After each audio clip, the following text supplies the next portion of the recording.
Avant de démarrer ce discours, je souhaiterais excuser certaines personnalités. Le président du conseil régional, Xavier Bertrand, retenu à Amiens, mais qui prévoit une visite officielle à Fourmies très prochainement. Le vice-président du conseil régional, en charge de la 3e révolution industrielle, Philippe Rappeneau. Le président du conseil départemental, Jean-René Le Cerf, retenu à Lille. Le président de la 3CA, Alain Poyard, et Madame le sous-préfet. Je tiens à remercier chaleureusement les personnalités qui nous honorent de leur présence ce soir.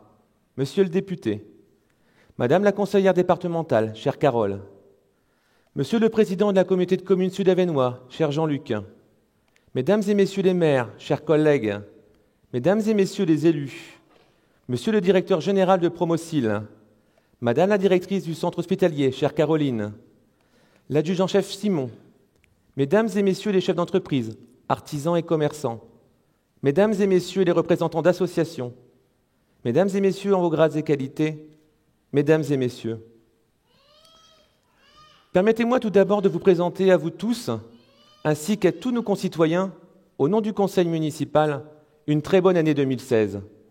Qu'elle vous apporte la santé, le bonheur, mais aussi la réalisation de vos projets tant professionnels que personnels, et aussi la paix.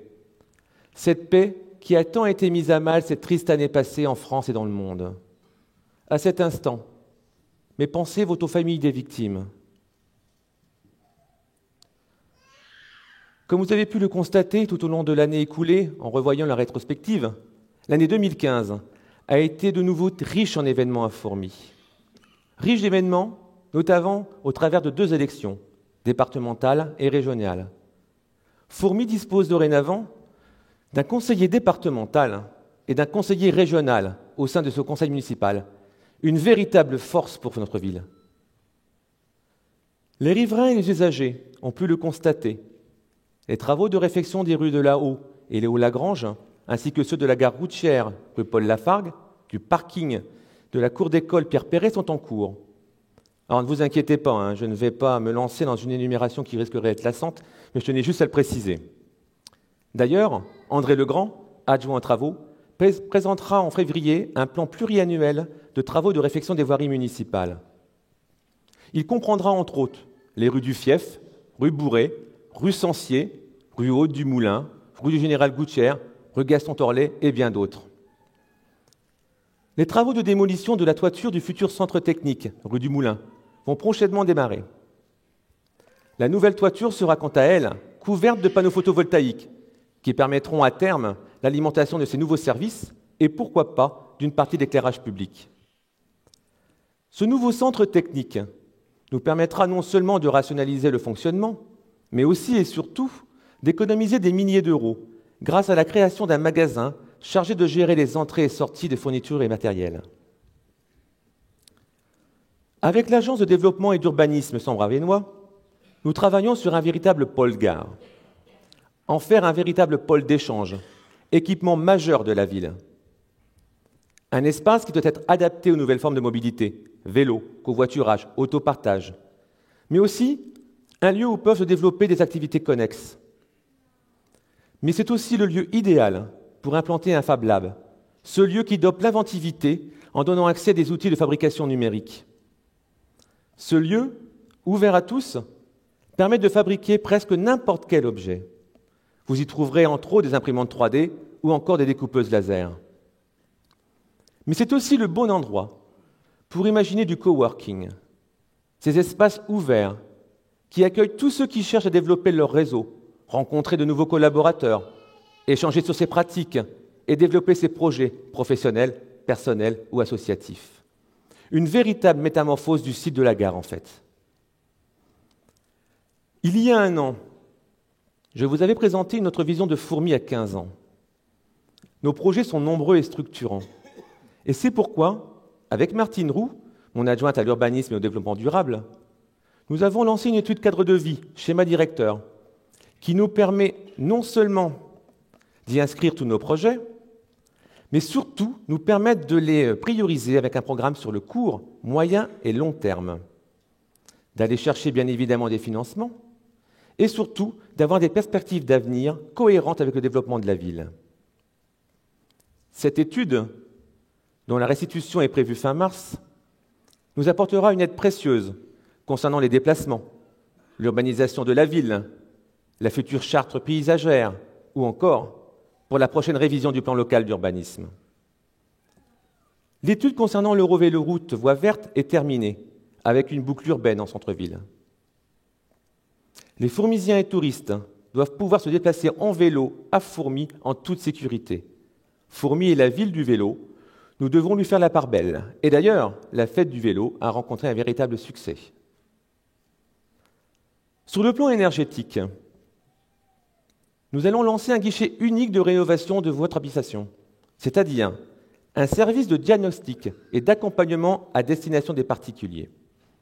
Un technicien ou une technicienne passera avec une caméra thermique, identifier les fuites de chaleur de votre logement, mais aussi, vous pourrez bénéficier d'un service de conseil et d'accompagnement pour vous aider à isoler votre habitation, rechercher des subventions, comme par exemple auprès de l'ANA. De plus, en collaboration avec la communauté de communes Sud-Avesnois, au travers du programme d'intérêt général Habiter mieux, vous pourrez bénéficier d'aides financières et techniques, que vous soyez propriétaire bailleur ou propriétaire occupant. Avec Valérie Dufossé, adjointe à la culture et à la communication, nous travaillons sur la réhabilitation du bâtiment B d'Écomusée, celui fermé actuellement au public, dans le cadre de l'appel à projet européen Patrimoine remarquable. Ce projet ne se limite pas au bâtiment, mais à tout l'environnement. Le parvis, le parc, les abords de la rivière, la voirie. Alors je rassure les bénévoles, il ne s'agit pas du tout d'une captation du musée par la ville, mais juste une opportunité à saisir qui permettra au musée de s'enrichir d'œuvres, d'activités et de retrouver un nouvel essor. L'accès à la culture pour tous est et reste l'une de nos priorités. L'ouverture prochaine de la nouvelle médiathèque, sur un espace de plus de 900 mètres carrés, avec un accès gratuit à toutes les œuvres, en est le plus bel exemple. Mais vous aurez l'occasion de la découvrir dans quelques minutes. Nous travaillons aussi sur un projet de studio d'enregistrement, à destination non seulement du pôle d'enseignement musical ou des jeunes musiciens du point formation jeunesse, mais de tous, qu'ils soient fourmisiens ou non, et pourquoi pas, à destination d'artistes en résidence. En septembre dernier, la ville de Fourmies a démontré qu'elle était en mesure d'organiser de grands événements.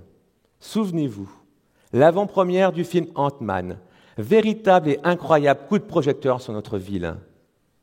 Autre succès, le tout premier salon de la musique, salon unique dans la région, qui a réuni de grands fabricants d'instruments tels Yamaha. Ce fut un véritable challenge pour Valérie. Toujours dans ce cadre de création d'un pôle culturel en centre-ville, avec Maxence Saint-Père, adjoint à la jeunesse et à la politique de la ville, l'ambitieux projet de cinéma est bel et bien sur les rails. L'établissement public foncier, chargé d'acheter puis de démolir pour la ville, est depuis le 1er décembre dernier propriétaire du Palace, de la brasserie Saint-Louis et des habitations des époux Berthaud. L'assistance à maîtrise d'ouvrage est d'ores et déjà lancée. Celui-ci devrait pouvoir ouvrir ses portes pour fin 2018. L'opération Passe-Permis, en 2015, a permis à 15 jeunes fourmisiens de passer leur permis de conduire en échange de 70 heures de travaux d'intérêt général au sein des services de la ville. Compte tenu de la demande, cette action sera reconduite pour l'année 2016. Le 1er juillet dernier a été signé le contrat de ville. De ce contrat de ville découlent de nombreuses actions dites de politique de la ville pour améliorer la vie de nos habitants et des familles les plus modestes. Il est toujours un peu difficile de juger l'efficacité de ces actions. Mais Maxence a entamé un travail minutieux avec les différents acteurs en vue d'une meilleure pertinence de celle-ci. Toujours dans le domaine de la politique de la ville, la commune de Fourmies lance un appel à candidature pour la constitution de son conseil citoyen. Le conseil citoyen est un lieu d'expression citoyenne. Il est composé d'habitants, de membres d'associations, d'acteurs du monde économique. Leur rôle, formuler des avis, faire des propositions et mener des actions dans les domaines d'intervention de la politique de la ville. Développement économique, cadre de vie, réussite éducative, accès à la culture, prévention santé, citoyenneté. Alors si vous êtes intéressé, n'hésitez pas à prendre contact avec Maxence Saint-Père ou le service de la politique de la ville à Fourmies. De son côté, Frédéric Pétrizeau, conseiller délégué à la santé, travaille avec l'atelier Santé-Ville sur le renforcement du dépistage de la dyslexie et de la dysorthographie pour les enfants de fin de cycle maternel et s'emploie à rechercher des orthophonistes pour la région de Fourmies. Depuis notre arrivée, avec Christian Marquet, conseiller délégué au commerce, nous portons une attention toute particulière au commerce de centre-ville. Accompagné par le cabinet Franchiseo, et après une sélection des franchises potentiellement viables sur notre territoire, et je dois dire, en collaboration avec l'Union commerciale FAC, un forum de la franchise s'est tenu le 30 novembre dernier. Une dizaine de porteurs de projets ont déjà montré leur intérêt pour notre centre-ville. Reste maintenant à accompagner ceux dont les projets seront les plus sérieux, et c'est un travail qui prendra encore quelques mois, mais qui participe à la redynamisation de notre commerce local. D'ailleurs, certains souhaiteront peut-être intégrer le bâtiment Dia, ce fameux bâtiment dont la ville sera enfin propriétaire début février, même si elle a déjà la jouissance du parking. Ce bâtiment sera aménagé en cellule commerciale, et nous avons d'ores et déjà des commerçants intéressés. Mais un autre problème se pose. Les quelques locaux commerciaux en plein centre-ville, très vétustes, et qui ne trouveront que difficilement preneurs, compte tenu du coût de réhabilitation pour un jeune commerçant. Nous envisageons d'ores et déjà le rachat de certains, afin de maintenir les vitrines en centre-ville. Une réhabilitation de qualité faciliterait l'installation de nouveaux commerces. J'en profite d'ailleurs pour féliciter le bureau de l'Union commerciale, notamment son président, Thierry Capelier, et sa vice-présidente, Sandrine Colano, pour leur dynamisme. Dans le cadre de la lutte de la petite délinquance qui pourrit la vie de nos concitoyens, dès le début de notre mandat, nous avons souhaité l'installation de vidéoprotection sur des zones ciblées de Fourmies. Ce projet a été étudié notamment avec Jacques Potier, adjoint à la sécurité. Nous pouvons vous l'assurer, l'implantation sera effective au second trimestre de cette année. Toujours dans le même domaine, nous avons lancé une étude sur la faisabilité d'une police municipale à Fourmies. La sécurité des biens et des personnes est normalement dévolue à l'État. Celui-ci semble manifestement ne pas s'en donner toujours les moyens. Nous, ville de Fourmies, nous prenons le sujet au sérieux et voulons assurer autant que possible la sécurité de tous. Sur le plan sportif, nous avons abandonné le projet de tennis couvert de l'ancienne municipalité pour un projet plus adapté et moins coûteux. Avec l'UID, conseiller délégué au sport, nous travaillons sur la couverture d'un des cours existants, ainsi que la création d'un cours extérieur supplémentaire. La piscine, vous vous en doutez, me préoccupe énormément. L'année dernière, je vous l'avais annoncé, nous attendions un positionnement de la communauté de communes sud-avesnois. Sans plus attendre, nous avons mandaté un cabinet pour l'établissement d'un diagnostic de l'état de celle-ci. Aujourd'hui, je peux vous annoncer que la communauté de communes sud-avesnois a décidé de créer un groupe de travail en janvier chargé d'étudier les deux options, à savoir la réhabilitation avec création d'espaces bien-être ou la construction d'un nouveau centre aquatique. Nous pouvons enfin espérer une prise de position d'ici la fin de l'année. Un petit mot sur le GPF. Pour d'une part rappeler l'engagement de la ville auprès des organisateurs, puisque nous avons porté la subvention à 150 000 €.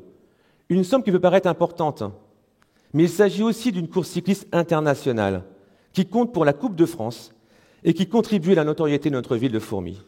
Et j'en profite au passage pour faire un petit clin d'œil à Jean-Philippe Bruyère, notre sauveur du GPF 2015, car je sais qu'il est dans la salle.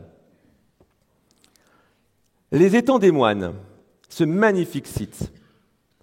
Ne croyez pas que nous l'avons oublié, mais comme toute collectivité, nous cherchons sans cesse des sources de financement, qu'elles soient départementales, régionales ou européennes. Sortira en 2016 un appel à projet Nature en ville. C'est dans le cadre de cet appel à projet que Martine, Maxence, Christian et moi-même proposerons notamment sur la base de loisirs des Étangs des Moines la création de nouvelles activités, d'habitats insolites, de nouvelles possibilités d'accueil de groupe, un réaménagement de la plage, la location de vélos classiques et électriques, Mais j'en dis pas plus. Ne vous inquiétez pas, nous aurons l'occasion d'en débattre de ce projet en temps utile, car avant tout, ce site est le vôtre. Et c'est ensemble que nous le développerons. 2014 a vu la naissance du Conseil municipal des jeunes. 2015, celui du Conseil municipal des aînés. Ça a été l'un des chantiers d'Amandine Troclé, mon adjointe aux affaires sociales. La contribution des retraités à la vie économique, sociale et culturelle, ou encore leurs préoccupations ou difficultés rencontrées, sont pour nous des éléments indispensables pour une politique plus adaptée. Sachons profiter de leur savoir, de leur sagesse et de leur expérience. Autre dossier géré par Amandine, celui des chantiers d'insertion, portés par le CCAS, qui devrait être mis en place au premier semestre 2016. Chantier d'insertion dans le domaine de la réhabilitation d'immobilier, et un autre, que nous qualifierons d'atypique, mais pour lequel nous souhaitons encore garder le secret. Mais un autre grand projet nous attend, dans les années à venir notamment, celui de la réhabilitation de la résidence Jules Lassalle.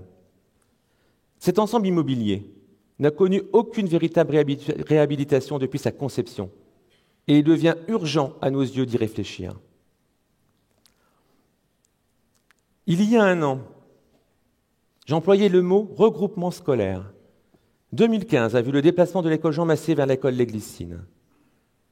Avec Claudine Daquet, adjointe aux affaires scolaires, un gros travail de pédagogie a été effectué. Ce déménagement a permis non seulement des économies énergétiques, mais surtout de meilleures conditions d'accueil des enfants et de meilleures conditions de travail pour les professeurs. Ces regroupements sont nécessaires, nous le répétons. 13 écoles vétustes, non conformes aux normes d'accessibilité, ce n'est pas imaginable. Ce travail de regroupement, nous allons le poursuivre. Bien évidemment, il se fera en concertation avec les professeurs et les parents d'élèves. Mais un autre projet est à l'étude.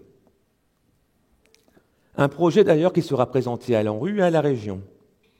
Celui de la création d'un groupe scolaire sur le site d'Évéry. Mais pas seulement. Une cuisine centrale et un restaurant scolaire.